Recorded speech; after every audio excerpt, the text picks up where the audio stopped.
Welcome to a Foxy Tech Tips tutorial on downloading apps to the Amazon Fire HD tablet. If you find this tutorial helpful, please consider subscribing to my channel and liking the video. From the home screen of the tablet, tap on the App Store.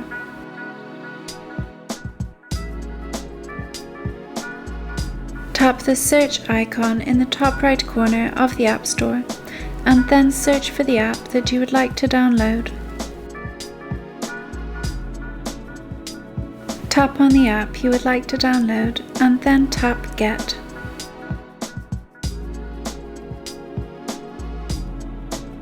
Tap Download.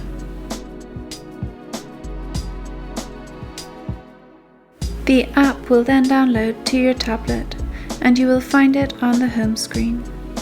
And that draws an end to this tutorial. Please like the video if you found it helpful, and subscribe to Foxy Tech Tips for more Fire HD tips and tricks.